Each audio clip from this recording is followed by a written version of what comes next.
All right, this will be the first entry of many for the Gambler 500 vlog. We're here at Southern Oaks Gun and Pawn, well, at least the back half of it. And this is, I guess, Team Cowabunga, Brian and Hunter, first Gambler 500. And it's a little dark, but hopefully you can see. What we got here is a beautiful 1999 Toyota Camry. 4-cylinder, front-wheel drive. Smokes horribly, burns oil, but everything works, including the working sunroof. So stay tuned. We got a lot of big plans for this thing. Hopefully get some driving videos here soon, but Cowabunga it is, dude. All right, first official road test of the Gambler Camry. I guess the AC works on it, supposedly. We'll see how long that lasts.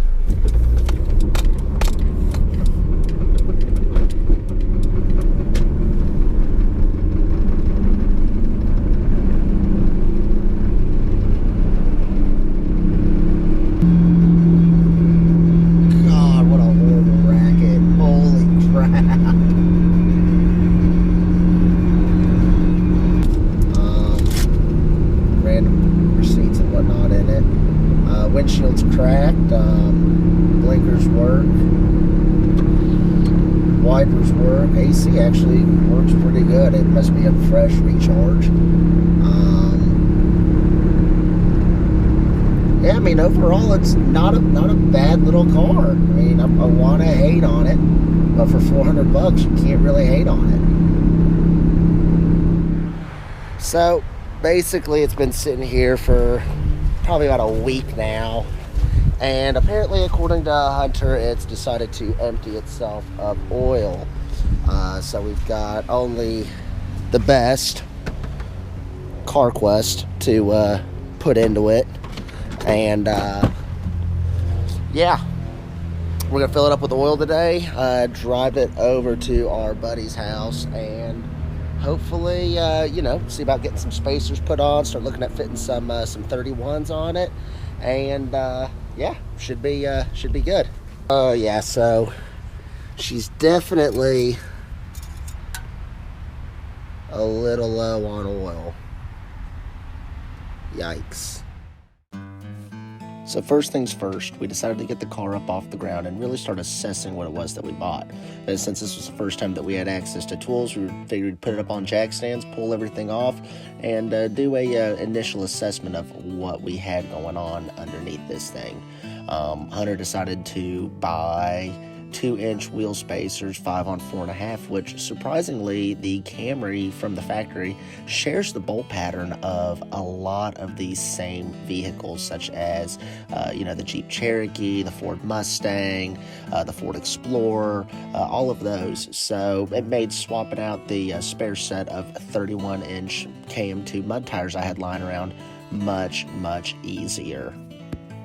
So for those of you that don't know, the Gambler 500 is a cheap car off-road rally, and it's basically aimed at this. You buy a cheap car for $500 or less, you do 500 or more miles off-road, and you basically have as much fun in your impractical cheap off-road car and pick up as much trash along the way as you can.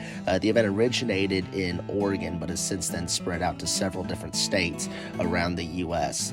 The one that we're building our vehicle for is the Gambler 500 Florida. So base camp is going to be up at Hogwaller Mud Bog and ATV Park up in Palatka, Florida, and the route is said to take us all through the Ocala National Forest as well as several other points of interest throughout Central Florida.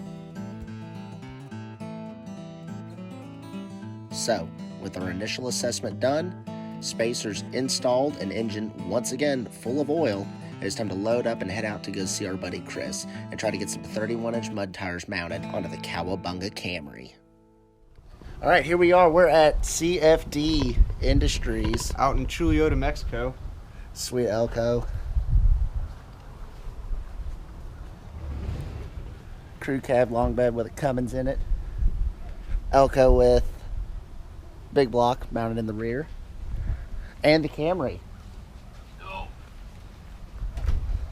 So today, with the help of Chris, we're going to make those tires fit on this Camry.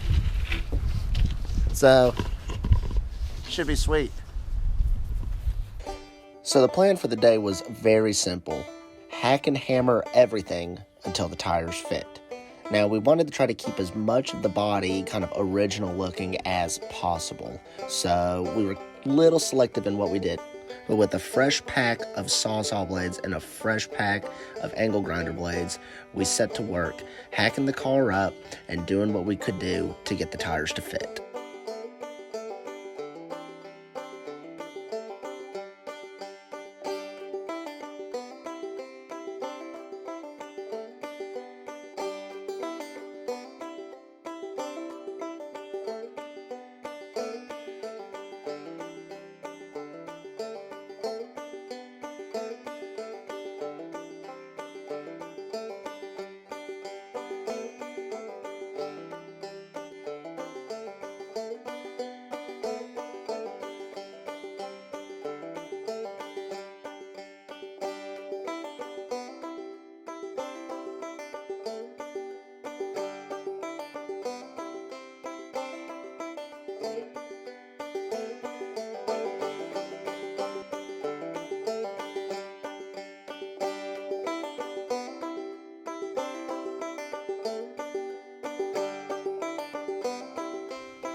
So 5 hours, 5 Sawzall blades, 10 grinding blades, and 1 dead GoPro later, we had this. And boy, was she something.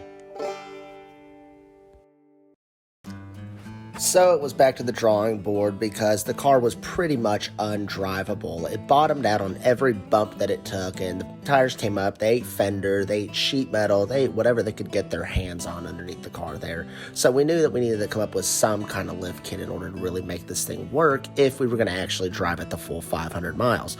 So after researching what, several other gamblers had done, we decided to go with this really simple yet pretty innovative lift kit, if you will, for the Camry. Basically, what we did is that we took 2 pieces of 1/4-inch plate steel and drilled them out in order to pretty much move the entire strut assembly up 1 bolt hole there on the hub. Doing this in the rear gave us about 3 to 3.5 inches, and in the front, using a slightly less aggressive method in order to, preserve our driveline angles and, keep the thing streetable so we weren't eating CV shafts everywhere that we went. We only went up about 2.5 inches, and in doing this, it pretty much gave us everything that we needed out of the car back. We had, the turning radius again, and it soaked up bumps pretty good, so we officially had a drivable Camry on 31-inch mud tires.